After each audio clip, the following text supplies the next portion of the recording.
Hi everyone, my name is Connor Flynn, and the title of my Capstone project was Can Podcasts Really Inspire Environmental Action?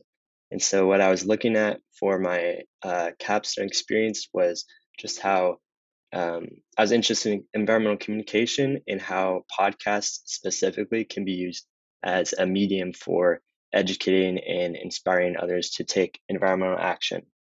So as you can see from the graph on the left side of the screen, podcast listenership has just continued to steadily grow over the past few years and is expected to do the same into the future.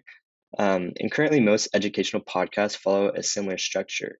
That structure is educate on a certain topic, inspire the listener, and then provide a call to action in order for them to kind of take what they learned and actually use it.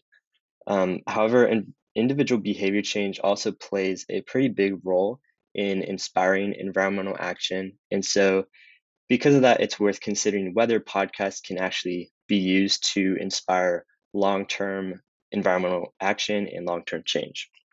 So, with that said, my research question was what are the best methods for including behavior change messaging in podcasts? So, in order to help answer this research question, I interned with the University of Washington Bothell and Cascadia College. And so, what I was doing for them was I was helping them produce a podcast mini series for their Common Cause for Sustainability podcast. And other than that side of my internship, I also did some personal research. And with that, I interviewed environmental podcast creators in order to better understand their own motivations for um, for creating the podcast and wanting to inspire and educate others. So, what I found through my research in my internship is that there are different motivations for wanting to take action. So after interviewing the podcast creators, I found that pretty much all of them learned to love and appreciate nature from a pretty young age. They were all around and spent a lot of time in nature from a young age. And so this can, taking the need to and desire to take environmental action can often stem from this childhood and spending time in nature, learning to appreciate it. So we can just play to these different motivations and use this in storytelling in podcasts as a tool for communication.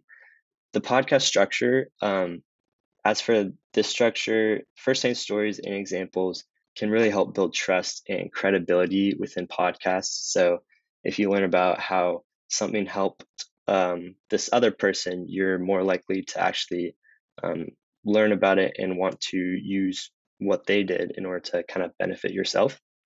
And so you can also just start by educating about a certain topic before transitioning into a call to action at the end of the podcast. As for behavior change, this change is formed by a habit or routine, so it has to be kind of habitual. And so to change behavior, the research has found that the change must be normal, easy, and beneficial. So this is kind of similar to the podcast structure that we saw earlier in Educate, Inspire, Act. And so it's just important to consider this behavior change when using stories in podcasts or a call to action at the end of a podcast. So just playing into these different um, motivations and individual behavior change when creating and structuring an environmental podcast.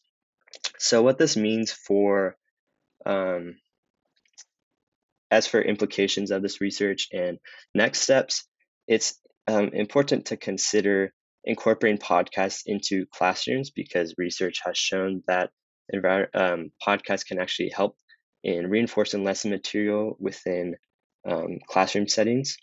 It's also important, as we saw from the experiences of the podcast creators, to start educating children and encourage them to spend time in nature and outdoors from a young age so they kind of grow up learning to appreciate nature and are more willing to take action in the future.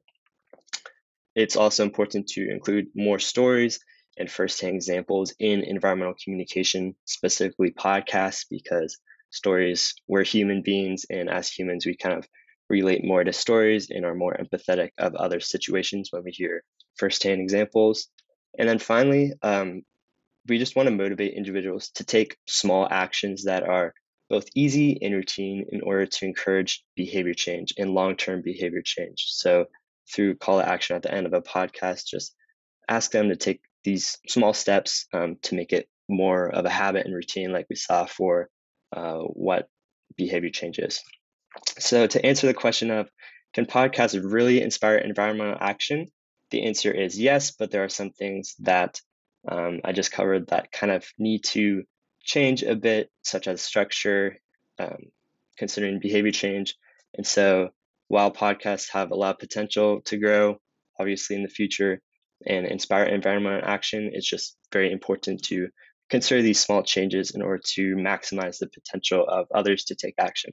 So I'd finally just like to thank my site supervisors and faculty advisor for helping me on this journey, and thank you so much.